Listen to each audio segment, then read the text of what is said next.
नमस्कार। आज हम भीष्म साहनी की एक बहुत ही जानी मानी कहानी है चीफ की दावत, उसके कुछ खास हिस्सों पर बात करने वाले हैं। हाँ बिल्कुल। ये कहानी तो मतलब पढ़ी होगी सबने कभी ना कभी। सही कहा। तो हमारे पास कहानी के वो अंश हैं जो एक शाम की पार्टी और उसमें उलझे हुए रिश्ते, खासकर मिस्टर श्यामनाथ, उनकी पत्नी और उनकी माँ के बीच की जो भावनाएं हैं उनको दिखाते हैं। बिल्कुल। वो शाम का घटनाक्रम बहुत कुछ कहता है। हाँ, तो हमारा इरादा यही है कि इन हिस्सों के जरिए कहानी की परतें खोलें, समझें कि उस शाम क्या हुआ, किरदारों में वो तनाव क्यों था और ये आज भी हमें क्या सोचने पर मजबूर करता है। हाँ चलिए शुरू करते हैं। तो कहानी शुरू होती है श्यामनाथ के घर पर। जोर शोर से तैयारियां चल रही हैं। चीफ की दावत है भाई। हाँ, पति पत्नी पसीने में तरबतर, घर सजाया जा रहा है, फालतू सामान मतलब जो अच्छा नहीं लग रहा वो सब छुपाया जा रहा है। एकदम सब कुछ बिल्कुल परफेक्ट होना चाहिए चीफ के आने से पहले। लेकिन तभी अचानक हाँ, अचानक श्यामनाथ को ख्याल आता है, अरे माँ का क्या होगा? ये बात न उन्हें सूझी न उनकी पत्नी को। और यहीं से मतलब कहानी का जो असली मुद्दा है वो सामने आने लगता है। माँ का ख्याल आते ही पहला रिएक्शन क्या होता है? उन्हें छिपाओ। हाँ, पत्नी तो कहती है सहेली के घर भेज दो। पर श्यामनाथ वो नहीं चाहते। कहते हैं नहीं, उनका आना जाना फिर शुरू हो जाएगा।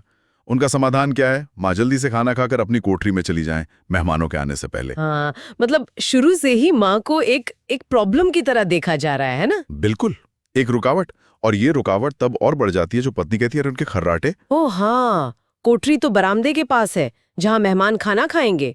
सोचिए जरा। और श्यामनाथ की झुंझलाहट देखिए इस पर। वो परेशान हो जाते हैं। हाँ, कहते माँ दरवाजा अंदर से बंद कर लेंगी या बाहर से ताला लगा देंगे। मतलब हद है। या फिर माँ जागती रहे, करावाल है। और फिर उल्टा पत्नी पर ही इल्जाम डाल देते हैं कि तुमने ही तो रोका था माँ को भाई के पास जाने से। सही बात है। तो यहाँ एकदम साफ है कि श्यामनाथ के लिए अपनी पार्टी, अपना सोशल स्टेटस वो ज्यादा जरूरी है। माँ का आराम, उनकी भावनाएं, वो सब बात की बात है। ये दिखाता है कि कैसे लोग अपनी तरक्की के लिए, दिखावे के लिए रिश्तों को भी मतलब पीछे छोड़ देते हैं। बिल्कुल। इसके बाद श्यामनाथ जाते हैं माँ की कोठरी में, उन्हें हिदायतें देने। और माँ बेचारी, वो तो माला जप रही हैं, उन्हें भी चिंता है कि बेटे के साहब आ रहे हैं, सब ठीक से हो जाए। हाँ, और हिदायतें सुनिए जरा। जल्दी खाना खा लेना, जबकि माँ बताती भी हैं कि मांस मछली बनी है, मैं तो रोटी खाऊंगी दाल से। ओह, फिर पहले बैठक में मेहमान होंगे तो बरामदे में बैठना, जब मेहमान बरामदे में आ जाएं तो तुम गुसल खाने के रास्ते बैठक में चली जाना। अरे बाप रे, ये क्या तरीका हुआ? और सबसे जरूरी हिदायत, जल्दी सोना, क्योंकि तुम्हारे खर्राटों की आवाज दूर तक जाती है, साहब डिस्टर्ब होंगे। सुनकर ही अजीब लग रहा है। अपनी माँ से कोई ऐसे बात करता है भला? माँ ने क्या कहा इस पर? माँ वो बस हैरान होकर पहले बेटे का चेहरा देखती हैं, फिर धीरे से कहती हैं, अच्छा बेटा। हाँ, खर्राटों की बात पर तो वो बेचारी शर्मा जाती हैं, कहती हैं बीमारी है बेटा, मेरा बस नहीं चलता। यहाँ उनकी वो लाचारी और बेटे के हुक्म के आगे उनका समर्पण वो साफ दिखता है। वो कोई सवाल नहीं करती। हाँ, शायद उस वक्त की औरतें ऐसी ही होती थीं, या शायद उनके पास कोई और चारा भी नहीं था। हो सकता है। लेकिन श्यामनाथ की चिंताएं यहीं खत्म नहीं होती। अब उन्हें एक नया डर सताता है क्या? कि अगर कहीं चीफ माँ से मिल लिए तो, आमना सामना हो गया तो। अच्छा, तो अब माँ को छिपाने के साथ साथ जरूरत पड़ने पर पेश करने की तैयारी भी शुरू हो गई बिल्कुल। कि अगर मिलना ही पड़ जाए तो माँ प्रेजेंटेबल लगे। तो अब उन्हें कुर्सी पर बैठने का सही तरीका सिखाया जा रहा है। या खड़ाऊं पहनकर बिल्कुल बाहर मत आना। सोचिए। और फिर कपड़ों का मुद्दा। श्यामनाथ कहते हैं सफेद कमीज और सलवार पहन लो, और कहानी में लिखा है ताकि वो कम कुरूप लगें। हे भगवान, अपनी माँ के लिए कोई ऐसे सोचता है? ये पढ़कर तो बहुत बुरा लगा था। और फिर वो जेवर वाली बात, जब श्यामनाथ कहते हैं चूड़ियां पहन लो। हाँ हाँ, माँ बड़े सीधेपन से कह देती है कि जेवर कहाँ से लाऊं बेटा, वो तो तुम्हारी पढ़ाई में बिक गए। और ये बात श्यामनाथ को तीर की तरह लगती है, एकदम भड़क जाते हैं। हाँ, कहते हैं ये कौन सा राग छेड़ दिया माँ, जितना दिया था उससे दुगना ले लेना। मतलब उनका वो अपराध बोध, वो गिल्ट जो अंदर दबा हुआ है, वो फट पड़ता है। वो सच नहीं सुनना चाहते। बिल्कुल। और जाते जाते एक और हिदायत देकर जाते हैं क्या? कि गुमसुम मत बैठे रहना, अगर सांप कुछ पूछें तो ठीक से जवाब देना। और फिर तुरंत खुद ही कहते हैं अरे तुम तो कह देना वो अनपढ़ है, वो कुछ नहीं पूछेंगे। मतलब माँ को पूरी तरह कंफ्यूज कर दिया कि आखिर करना क्या है, चुप रहना है या बोलना है। सही में। खैर, पार्टी शुरू होती है। हाँ, और सब बढ़िया चल रहा है। चीफ खुश है, मेम साहब भी खुश हैं, ड्रिंक्स गपशप सब एकदम प्लान के मुताबिक। शामनाथ की मेहनत रंग लाती दिख रही है। 10:30 बज चुके हैं माहौल बन चुका है। और तभी वो हो जाता है जिसका शामनाथ को सबसे ज्यादा डर था। हाँ, जब मेहमान खाने के लिए बैठक से बाहर निकलते हैं तो शामनाथ क्या देखते हैं? माँ बरामदे में कुर्सी पर बैठी बैठी सो गई हैं। और वो नजारा, उफ, पांव फैलाकर कुर्सी की सीट पे रखे हुए, सिर कभी इधर लुढ़कता है कभी उधर, जोर के खर्राटे, पल्ला सिर से खिसका हुआ, बाल बिखरे हुए। शामनाथ का तो खून खौल गया होगा। बिल्कुल, गुस्सा, शर्मिंदगी सब एक साथ। मन में आया होगा कि माँ को उठाकर अंदर कोठरी में फेंक दें, पर मेहमान सामने है, चीफ सामने है। और ऊपर से कुछ देसी अफसरों की पत्नियां हंस भी देती हैं। हाँ, वो स्थिति को और बिगाड़ देता है। हालांकि चीफ बेचारे बस इतना कहते हैं, पुअर डियर। माँ बेचारी हड़बड़ाकर उठती हैं। इतने सारे अजनबी लोग, घबरा जाती हैं, जल्दी से पल्ला ठीक करती हैं, हाथ कांपने लगते हैं। शामनाथ गुस्से में उन्हें कहते हैं, जाकर सो जाओ। तभी चीफ नमस्ते कर देते हैं। और फिर वो अजीब सी सिचुएशन बनती है ना? बहुत ज्यादा। माँ ठीक से नमस्ते नहीं कर पाती, हाथ में माला जो है, चीफ हाथ मिलाने को आगे बढ़ते हैं। और माँ घबराहट में अपना बायां हाथ बढ़ा देती है। हाँ, क्योंकि दाहिने में माला है। फिर हंसी का फवारा छूटता है। चीफ अंग्रेजी में पूछते हैं, हाउ डू यू डू? माँ बेचारी मुश्किल से तुतलाकर कहती हैं, हाउ डू डू। और फिर जोर का ठहाका लगता है। माहौल हल्का हो जाता है, लेकिन बेचारी माँ की कीमत पर। शामनाथ अंदर ही अंदर जल भुन रहे हैं, पर ऊपर से मुस्कुराते हुए कहते हैं, अरे माँ गांव की हैं, जरा शर्माती हैं। और यहीं से बात पलट जाती है। कैसे? चीफ को यह सुनकर अच्छा लगता है कि माँ गांव की हैं। वो कहते हैं उन्हें गांव के लोग बहुत पसंद हैं, बड़े सीधे साधे होते हैं। और फिर वो पूछ बैठते हैं कि क्या माँ को गांव की कोई गीत या नाच आते हैं? बिल्कुल। और बस शामनाथ के दिमाग की बत्ती जल जाती है। अच्छा, मतलब जो माँ अब तक एक मुसीबत थी, हाँ, जिन्हें छिपाया जा रहा था, अब अचानक उनमें एक मौका नजर आने लगता है। अब माँ काम आ सकती हैं। ओ, तो वो माँ पर गाना गाने का दबाव डालते हैं। कहते हैं मेहमान की बात नहीं टालते, साहब बुरा मान जाएंगे। माँ तो बेचारी हिचकिचाती हैं, कहती हैं, मैं क्या गाऊंगी बेटा, मैंने कब गाया है? लेकिन शामनाथ का वो हुक्म वाला अंदाज, माँ की हिम्मत नहीं होती मना करने की। और फिर वो बैठती हैं और अपनी कांपती हुई धीमी आवाज में एक पुराना शादी का गीत, हरियाणी माएं हरियाणी भेड़ें, उसकी कुछ लाइनें गुनगुनाती हैं। देसी औरतें तो फिर खिलखिलाकर हंसती हैं, पर चीफ को बहुत पसंद आता है। वो जोर जोर से तालियां बजाते हैं। और ये देखकर शामनाथ का मूड बदल जाता है ना? एकदम। उनकी सारी झुंझलाहट, सारा गुस्सा गर्व में बदल जाता है। उन्हें लगता है, वाह, माँ ने तो पार्टी में रंग जमा दिया।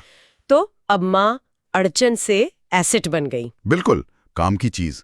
तालियां रुकती हैं तो चीफ पंजाबी दस्तकारी, मतलब हाथ की बनी चीजों की तारीफ करने लगते हैं। हाँ, और शामनाथ तुरंत फुलकारी का जिक्र करते हैं, पंजाब की वो मशहूर कढ़ाई। और माँ को इशारा करते हैं लाने के लिए।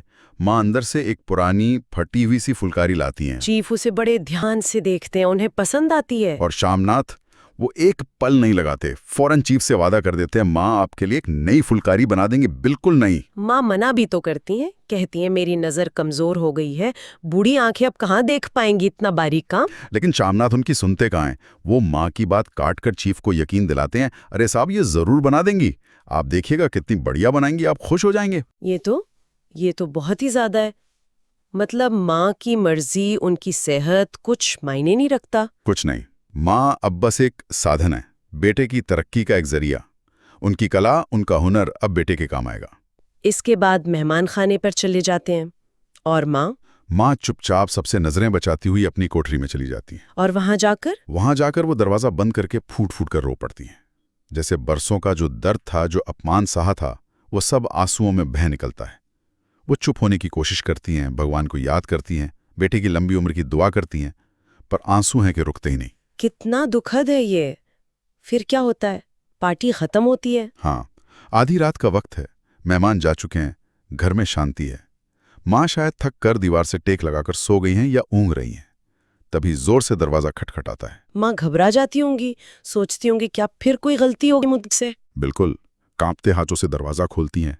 और सामने कौन? शामनाथ। हाँ, शामनाथ, नशे में झूमते हुए, बेहद खुश। अच्छा।